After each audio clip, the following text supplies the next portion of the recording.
Okay, 8:46, time to ask the attorney your legal questions. We have attorney John Haymond from the Haymond Law Firm here this morning to answer a question from Ed B., who writes in, Attorney Haymond, I was involved in an accident when a tractor-trailer truck put me into a Jersey barrier. My wife and I both survived, but the recuperation process is just starting. I'm still waiting for the police report, but want to make sure I do the right thing because the hospital bills and the trauma on my life in general has become overwhelming. Please help. John, I know you can help. Well, you know, I've regrettably been involved in ever so many tractor-trailer accidents over the course of my career, and they usually and regrettably result in catastrophic injuries. I mean, we're talking about a typical car that weighs about 4,000 pounds and a tractor-trailer that weighs anywhere from 35,000 to 80,000 pounds. So you can you don't have to be a physicist to imagine the dynamics of the impact between the two types of vehicles. So regrettably and unfortunately, it often results in very, very serious injuries. What should these people do? Clearly, under these circumstances, they should treat and go ahead and get healthy and and do whatever is necessary to get healthy.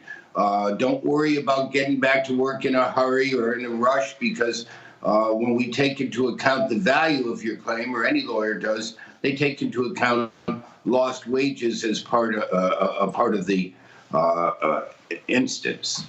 What I want to concentrate on is that there's a real problem when we're dealing with tractor trailers, and frankly, when I'm on the highway, I really do my best to avoid them, and I keep my distance as far as possible. The problem is that interstate trucks are governed by federal law.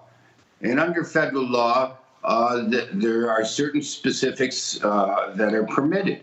And one of the things is that they're allowed to operate their vehicle for 10 hours straight without having to take a break.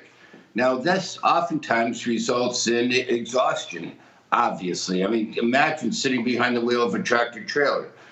In addition to that,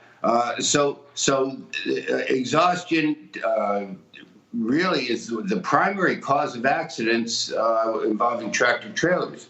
Also, the brake time when you're dealing with a tractor trailer is far longer than it is with a regular car due to the length of the truck, and the mobility is clearly far more difficult to control that tractor trailer than it is a car.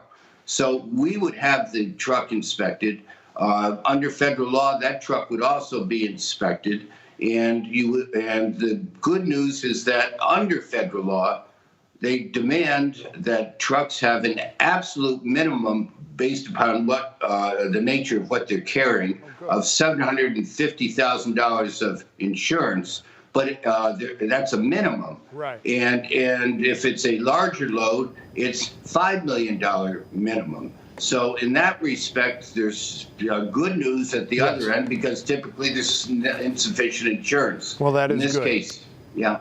That is good. Okay, well, yeah, Mr. Haymond, like you said, sometimes it all comes down to exactly how much insurance you can get when you need it, and hopefully those tractor trailers will have a lot more than a private vehicle. So thank you so much for your insight on that. Hopefully you can help them out. And as always, 1-800-HAYMOND or HaymondLaw.com is where you can go if you would like to ask the attorney your legal questions. All right, still a lot more